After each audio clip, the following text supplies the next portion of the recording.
Hi babes, it's me, Caitlin. How are y'all doing? I hope you guys are having a wonderful day whenever you're watching this, wherever you're watching it. I hope it's going well. Currently, it's in the middle of this coronavirus going around, so I hope if you're staying home, you're having a good time, you're staying high vibe, you're not getting too much of cabin fever. But if you're like me and your job deems you essential, you're still going to work.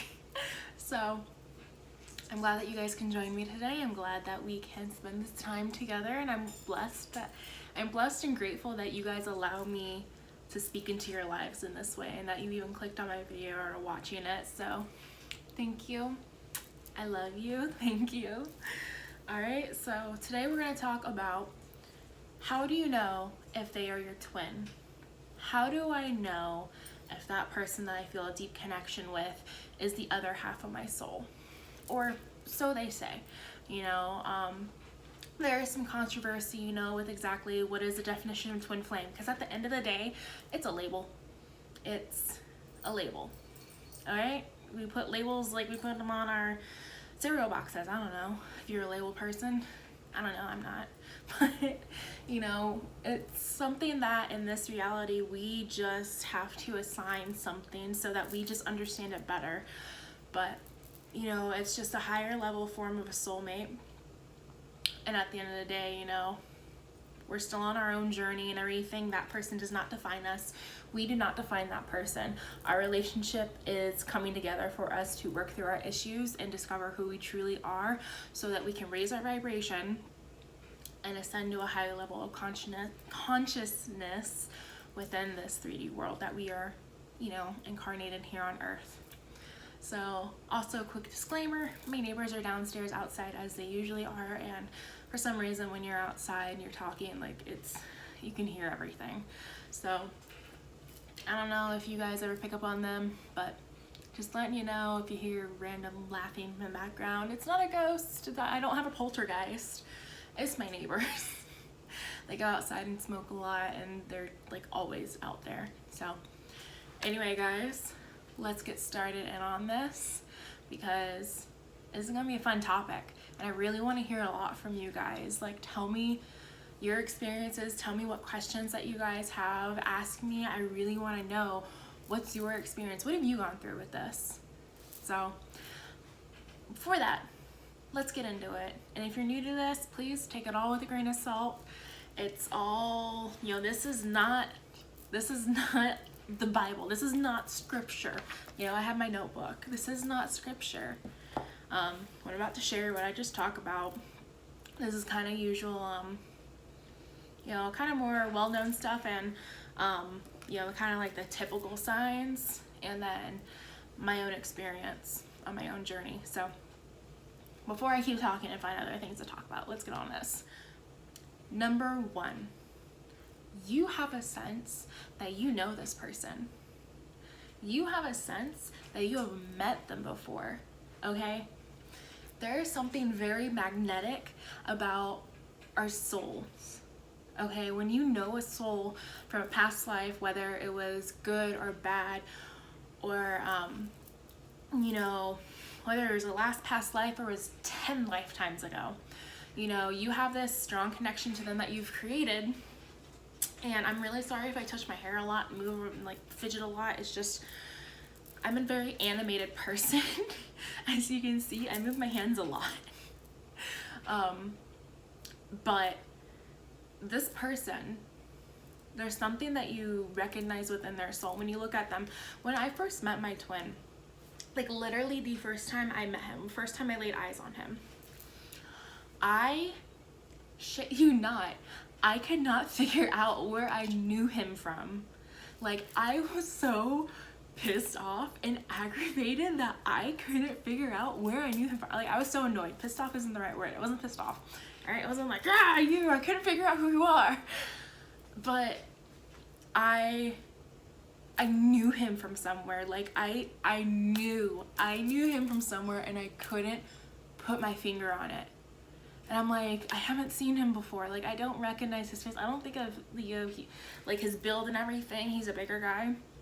He's not big, but he's a big and tall, type guy. And it's I'm like, I don't recognize, like, I'm pretty good with recognizing faces and remembering people, but I literally could not figure out where I had seen him before, but I knew him. And this will also branch into another section that we have, is that like I could literally feel where he was around me, because if you guys haven't watched my other videos, my twin and I used to work together. So we met at work, and I could literally feel where he was, like when I wasn't looking at him. There was one point where I could literally feel him staring at me too. That was a whole creepy thing at the time, because I was like, what the fuck is this? But there is just this absolute sense of recognition with this person. When you look at them, you just know that, you know, you're drawn to them for a certain reason, whether it is you're like, I don't know who you are, and it's really bothering me because I know who you are, but I don't know who you are. And basically that's our souls recognizing them in this, you know, lifetime. That's our souls recognizing each other, and, you know, like magnets, just like boom. Okay, yeah, I see you, I recognize you, you're right there. But our 3D selves, our egos are telling us, I don't know you though. I don't know this form that you've taken. So I know you, but you're a stranger. And it's this really weird, like, feeling to be in. It's really annoying to me, because I'm like, I need to know things. Like, that's like control issues, you know, that I've worked on my whole life. Well, working on a lot more recently. But, you know, those are things that come across with that. So that's that. Sign number 2, y'all. Their appearance. So when it comes to twins, the appearance of them, like their physical 3D forms, take on different aspects, because it can not different aspects. It takes on different manifestations, I guess. I don't know. I can't put the finger on it. But anyway, so our twins, sometimes they're described as literally looking just like us. Like, I discovered this fitness couple. So since I have polycystic ovarian syndrome, this woman and her husband are, she's a dietitian and he is a fitness instructor. And so she has polycystic ovarian syndrome and PCOS. And, you know, they have come together and have this, you know, YouTube channel, Instagram, everything, explaining how to manage this condition. So when I first like physically saw them like on camera together, and it's really weird because my cousin had actually sent me a link to them on their Instagram, and I was like, okay, whatever. And then I came across them on YouTube, and seeing them on YouTube, I immediately recognized them as twins. Like, I don't know if they know, I don't know if they go by that label, whatever, but their mannerisms and mainly the way they looked, they literally looked like twins. Like, and I'm like, and I could, like, their mannerisms, everything about them was just screaming twin. And I'm like, wow, that's really crazy. And it's crazy that my cousin, you know, recommended me to them. And so they can take on the manifestation like that, or they can also take on a complete different manifestation. You know, they could take on a different appearance in this reincarnation. So you could literally be of different races. You could be of the same sex. If you've always been attracted to men or women your entire life, and suddenly your twin shows up and they are your same sex, and yet you still have this recognition to yourself. And, you know, that can go with karma and different things. You know, it's not the same for everybody, but they could literally appear just different, you know, and it all has a purpose, you know, because we're here to learn different things from each other. And okay, I got it. Sorry guys, it went away from me for a second. I had to stop and think about it. I'm like, what the hell am I trying to say right now? But so we can take on different physical appearances because those are different obstacles that we're encountering within our lifetimes, whether it be, and it was just 11:11 on my timer, whether it be because we're different races, because we experience different things. You know, we have different cultural upbringings, we have different societal expectations, we have different societal interactions, you know, because a lot of people are judged on the base of their skin. They're judged on the color of their skin or their ethnicity, and a lot of people have prejudice against certain races, religions, ethnicities, and those are things that, you know, cause tension within the relationship, but it's also stuff that is being worked out, because possibly, you know, it is possible that they could have been the opposite race in a past life that was prejudiced against that race, and it's, you know, their karma for that in the next lifetime when they came to reincarnate. We're like, well, I need to learn that, so we're gonna go that way and go on the opposite side, because they got a lesson to learn from that, because they were so negative to that aspect of somebody. But, you know, those are kind of the reasons and the choices that we do make before reincarnating into this lifetime. All right, number 3, y'all. All right, your values. So your values, when it comes to twin flames, it's kind of takes the same, there's a similar pattern to it, is that you could have the same values. Now, when I talk about values, there are your core values, and then there are your outer values, like your morals a bit. Not really morals. Okay, we're gonna talk about our core values and like our micro values, is how I'm gonna like split those up, because our core values are the same. Okay, twin flame relationships, your core values are the same. If you both, you know, value family, if you value your community, you understand what are, you know, your pillars to yourself and your soul, and that's usually what your twin reflects back to you in a similar way. Now, those micro values, that can be different. My battery's low, so I'll try to finish this soon. All right, so your core values though, no, we talked about core values. Your micro values. These are things like, you know, your religion, if you want children, if you can have children, you know, political views, stuff like that, that as you raise your vibration, you fall away from those constructs. You fall away from identifying as that, like, I'm a Democrat, or I'm a Republican, and blah, and because those values, that identity that you create with each other, that you have created in this lifetime, sticking to it, doesn't allow for the growth necessary for your soul, because you are attaching too much to the 3D and you're not allowing yourself to flow, because it's holding your energy in one stuck place. And I used to be like that too. I used to be incredibly liberal when I was in high school and college, and I've become a lot more just literally to my center. I don't have any political alignment anymore. You know, politics, it's not as important as it was to me, because I just feel like my vibration is high enough that I've risen above that, not like in an arrogant way, like I'm so much better than you because I don't care about politics. No. No.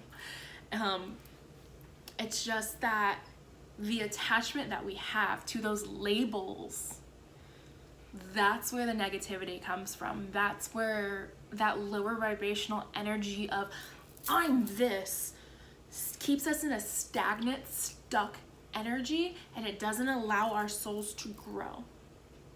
So things like that. And it can come in different forms for everybody. It's, you know, those things that we identify with fall away because they're masks that we wear. It falls away and we realize that's not who we are. I'm not just this person. I don't have just that ideal. You know, I'm not just my disease. I'm not just, you know, whatever it is that you take to define yourself, and you kind of like masquerades itself as a value. Like, I value this, but anyway, like, back to children though, because it popped in my head, like, talk about kids. You know, you may find that it's like, you really want to be a mother. Like, I really want to be a mother in my heart of my hearts. I know I want to be a mother, you know, but I don't know if I can be a mother. I don't know if that's in my lifetime. You know, there's always adoption. I'm talking about like naturally giving birth and stuff like that. That's a whole nother thing. But, you know, it's one of those things that it's like, you may want to have that and your counterpart may not. They may not want to be a parent at all, not have that attachment for different reasons. And then, you know, maybe you come down to a middle ground of, you know, we don't have to have 8 kids, honey, and live on a ranch. We can have 1. You know, maybe, you know, it's whatever your contract kind of already has. And, you know, that's, your contract's already set up for you. And that's why it's important to also detach yourself from that identity of, I have to be a parent. Because the more you focus on that, that more that need energy, that's what's holding you back. That need, that want, I have to be this because I'm called to be this. Maybe you are, maybe you're not. It's that healthy detachment. If it's in the stars, you know, if it's meant to be, it will be. And I had to find this about myself too, you know, that not detaching of like, I need to be a mother. I'm like, I love children, okay, but like motherhood, parenthood, it comes in all different forms. Like, yes, I'm meant to be a mother. Well, I have nieces and nephews, and I'm just as much a mom to them as I would be to my own children. So it's things like that that we have to strip away from ourselves, and our twins help to do that. So moving on to number 4. This is already gonna be a long video. Got lots to talk about. Their mannerisms and quirks. So, like I said, back to like the twin thing, they have kind of a similar way that they like can walk and talk, and like maybe different little quirks about them that you're like, ah, I do that too. Like, I make random little noises like, mom. Like sitting there, just not like, or like, you know, I randomly will just like talk in an accent because why the fuck not? You know, stupid stuff like that, make stupid voices. And I noticed my twin does the same thing. Like, that's where that mirroring comes in also. That's another topic. Later in the video we'll talk. But, you know, they kind of he has like very similar mannerisms to me. And it's just like, you're annoying, but like really cute at the same time. Because he's like walked past me before and just got or I'm just like while he's walking by, just like making these little noises, you know, and I find it really funny. And then he does these accents and voices too. And he's really good at them. Like, we're both actually really good at them. But I just find it really funny because it's like, wow, oh my god. Because, I don't know, that's something more that that's one that I found a lot of people have more similar energy with. It's just these mannerisms and the way that they like, their personality comes out is very similar. So, that's that one. Pretty, you know, cut and dry. And really funny. Alright, we're gonna go to number 5. The eye contact. Oh boy. Okay. Twin eye contact is so intense. It's incredible. So the eyes are the windows to the soul. The soul. Alright? And I'm gonna need to put my hair up for a sec. So the eyes are the windows to the soul. And because your twin is the other half of you, they can see deep in there because they it literally just came to me, it's like, it's because they know the path, you know, they know the way in, because it's their own soul. You're reflecting back onto each other, like you see that in each other. And so I'm gonna tell you about, because this is like what's the best evidence and experience, you know, but eye contact. When I first met my twin, I couldn't look him in the eye. I know, weird, right?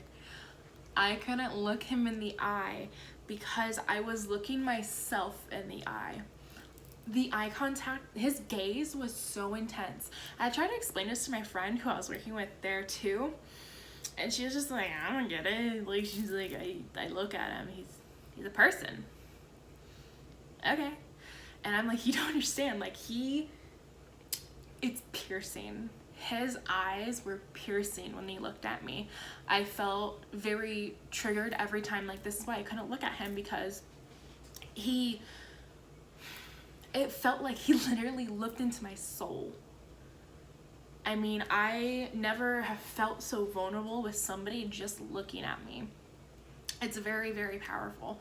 You know, and other twins, they have a different experience. Mine's very different because to me, because I physically couldn't look at him, it was because I literally couldn't stand to look at myself. Let that sink in. At that point when I met him, I couldn't stand to look at myself and who I really was, because he's my mirror and I'm seeing myself in him. And with that eye contact, there was no hiding. There was no hiding who, you know, this face, this mask that I was putting on, this charade I was putting on, you know, for everybody. He saw right through it. And it made me very self-conscious and just like, oh my God. Okay. But, you know, a lot of twins talk about how they see each other and they feel like home when they look into each other's eyes. They have this instant connection, you know. It's even said, I don't know, I've never really like the outside of it, so I don't know, you know, that when twins that are in union make eye contact with each other, that is palpable. Like, people can feel it because the energy is so intense. Let that sink in. Like, that's some good shit. Number 6, mirroring. So our twins are our mirrors, okay? We have divine masculine, divine feminine. We see ourselves in each other. This is our other half, you know, but there's a certain way that they come across when we get to know them, because they are showing us who we are, okay? They're showing us every little dark spot in our soul and shining a floodlight on it, just like, oh, it's right there, you need to work on that. Oh, it's right there, you need to work on that. You know, this comes into like karma too, the mirroring and the karma, because at first it can be really great and oh my God, but then they start bringing different things up in you, like your codependency issues, like your need to control things. You know, they bring up your self-image about yourself, and you can also mirror it within each other and have this same self-image. Like I'm not a small girl. I'm getting there, I'm trying to, but like I'm not a small girl. My masculine isn't either. We both have weight issues, and we both have we're working on it, on ourselves. And it's kind of like this theme between us is that I know with him too, it's brought on feelings of unworthiness. It's brought on feelings of self consciousness and self-esteem issues, and you know, all these different things that can be caused by that. You know, other stuff on top of it, you know, getting teased for when you're growing up and everything, stuff that kind of culminates around this one factor or something. And then there's different ones, but like it can shine a light on it, you know, or they kind of can bring up different patterns that you've been going through in your life, you know, that it's like, wow, I'm not coming to you because I don't want to get hurt. And they're like, well, I'm not coming to you because I don't want to get hurt. So we're just gonna not talk about this and let it, you know, keep going until it bursts, and then we go into separation because we couldn't communicate our feelings, and goes into, you know, communication issues, codependency issues, and that comes in many different forms: drinking, drugs, you know, sex, just attachment, just straight up codependent attachment. So it can manifest in different ways, but it shows us our dark side, and that's what the mirroring really does with them, is that it shows us ourselves, good and bad and terrible. But it's very intense and very stressful, but it's a blessing in disguise. Number 7. Alright guys, number 7, oh yeah, this is a good one. Spatial perception, and I kind of talked about this earlier, is that there is almost this, like, I call it spatial perception. So it's like, you know, my masculine could literally be like back there, and I'm looking at you guys, I'm focusing on you guys, but I still know that he's back there. But I don't know, like, when he moves there, I know that. If he moves over there, I know that, you know, battery. And it's like understanding, like feeling where they are. Like if you're in the same room, you know, like say you're at a party, you know, you're just kind of doing your own thing, you're both there, mutual friends, and you're just like doing your own thing, but it's like you feel them like moving around the party around you, and wherever you guys go, it's like dancing. It's like your soul's doing a dance. Ooh, it's like a tango. They just, like, my spirit just said to me, like, it's like a tango, you know, because it's almost like, they're like, it's like sensual, you know, but it's just being aware, like your souls are literally like radar, like pulling to each other, you know, just being like, I know you. I don't know if this happens with everybody. This one specifically my personal experience. I know other people have experienced it, but you know, like I said before, take it as it comes, because everybody's different, and I'll talk in another video how my experience is not the contemporary or the it's not the usual twin flame experience, as most people, you know, go through it, and then people will say, oh, you can't have that because of this, and it's like, listen, no, that's not how this works. Take it off a pedestal that it's on. It's not how this works, okay? We're gonna go to number 8, a need to be near them. This has to go with like that spatial perception that we just talked about. Number 7 is that you have a need to be near them. You're drawn to them. You just want to be in their energy because they feel like home. They feel so familiar, so warm, like a warm hug, you know. You feel so at peace with them, typically. They're still human, you're still human, you know, we're in these, we're in these human bodies. And we enjoy being around them. Their energy does stuff to us, especially if you're very empathic. It can be very calming to be around your twin. And it's just, you know, it just feels so good to be around them. You know, you're like, God, I can do anything with this person. Like, we could literally sit here and like stare at the floor together, and I'd be fucking content. Like, type of, you just want to be around them. Like, doesn't matter what, you just enjoy their company so much. And it's on a much deeper level, you know. So number 9, your dreams. Twins usually, you know, your soulmate, your twin, they pop up in your dreams a lot. You can have dreams before you meet them, which a lot of people do say happens to them, is that they'll have dreams of this person before actually meeting them. Now, I never had dreams before I met him, you know, like dream of him, because I thought my twin was actually my false twin, which usually comes before the real twin.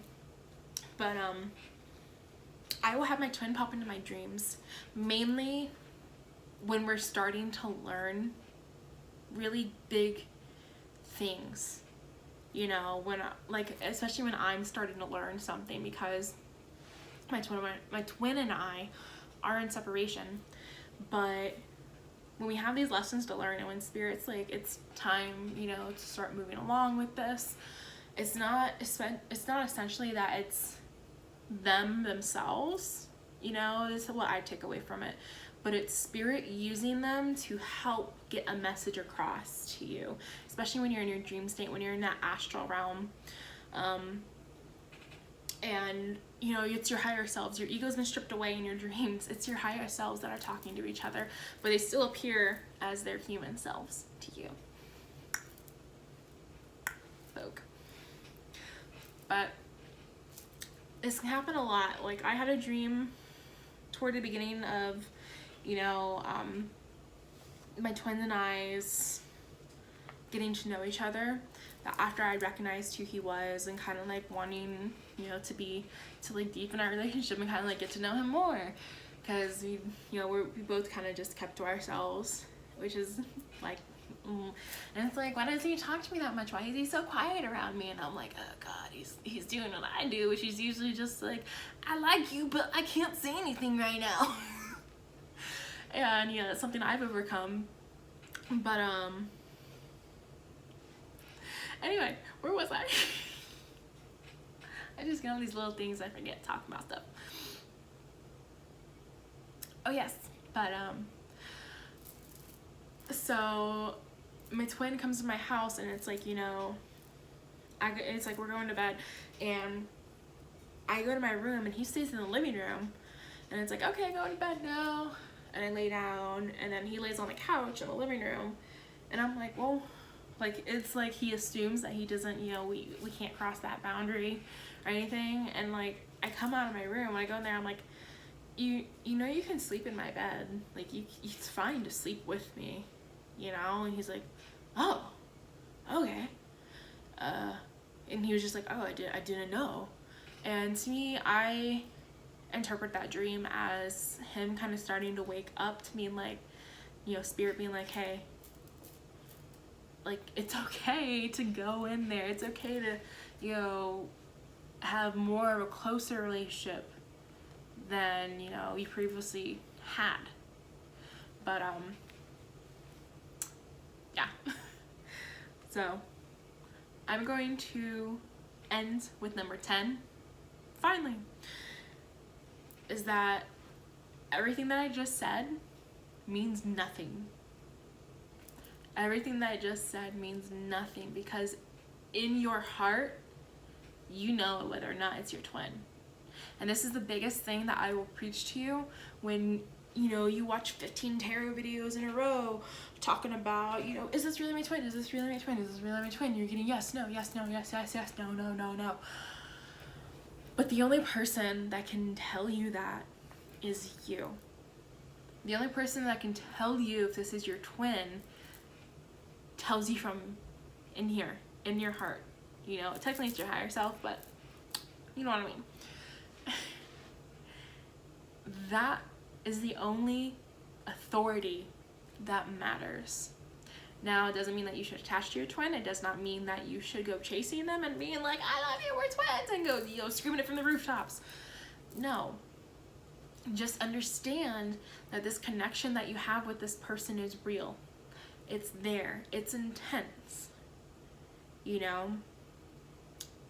But you have to have a healthy level of detachment when it comes to recognizing that, yes, that is my person, that is my counterpart.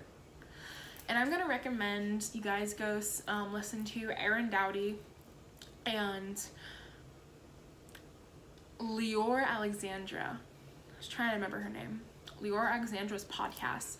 It's on Erin Dowdy's podcast. He's on Apple iTunes. If you check out his channel, you can like link to his podcast and stuff. But I just listened to it today because they are twin flames, and it's really interesting to listen to. I think they posted this like a few weeks ago, back in like January, so it's only like a few episodes in, but they're talking about the reason that they separated, because they came to this mutual decision to uncouple. and they have such a high vibe perspective and experience with their journey as twin flames, and recognizing, yes, they use that label, yes, they recognize each other, they love each other, but they made the decision, we've no longer resonated on a romantic level, and so we will uncouple ourselves, you know, and free ourselves that way. They still, you know, care about each other, they're still in contact, they still collaborate together because they're both YouTubers, but they have such a unique and wonderful perspective on their relationship that I absolutely love, because it preaches, well, it says what I preach, which is your twin's not the center of the universe. Your twin is not the most important person in the world, okay? When it comes down to it, it's you. You're a whole person, okay? You are just as worthy as the label that you give that person. And when you give them that label, though, be careful, because you're giving them that power to raise up, you know, to like raise up and be put on a pedestal. And that's not fair to them either, because they are still, you know, a soul that's learning. You know, we're still human. They're gonna make mistakes. They're not perfect in any way. We all have karma and issues that we're working out. So that's kind of my little tidbit that I wanted to add there. But thank you guys if you watched this whole thing. I'm gonna try to cut it down because wow. All right, but thank you guys so much. Namaste. It was so nice seeing you all. I love you, babes.